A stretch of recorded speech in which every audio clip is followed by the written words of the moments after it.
વડોદરામાં નારી અદાલતના મહિલા અધિકારીઓને થઈ રહી છે પરેશાની। કારણ છે ખાનગી સ્થળો પર ચાલી રહી છે નારી અદાલત, અને એ પણ આજકાલથી નહીં વર્ષોથી।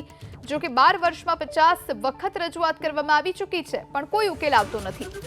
મહિલા આયોગ સંચાલિત મહિલા કોર્ટ માટે જ સરકારી જગ્યા ફાળવાતી નથી, અને ખાલી સરકારી જગ્યા બતાવ્યા છતાં જગ્યા ન ફાળવ્યાનો આરોપ લાગી રહ્યો છે। मार्च 2012 में नारी अदालत शुरू थई थी, त्यारथी अमे सरकारने रजूआत करीए छीए के अमने रूम आपो अने सरकारी अधिकारीओ पण सम्मेलन में आवे छे। एवुं नथी के नथी आवता, अने दरेक सम्मेलन थाय नारी सम्मेलन एमां रजूआत करीए छीए।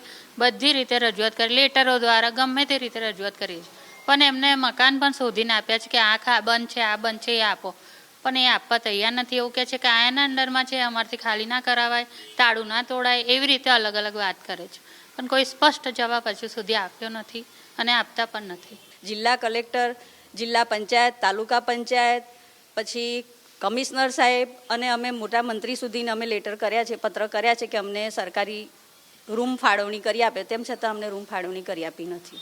सरकारने केवुं छे, अपील छे अमारी के बहनों माटे अमे लड़ी रह्या छे तो अमने एक रूम फाळवणी करी आपे। जे कंई अमारे बहु मोटुं जोईतुं नथी होतुं, अमारे ज्यां 10-15 व्यक्ति बेसी शकीए अने अमे एमनुं सारी रीते काउंसलिंग करी शकीए, अने सरकारी आ प्रीमाइसीमां होशे तो अमने बहु सारुं रहेशे केस लड़वामां।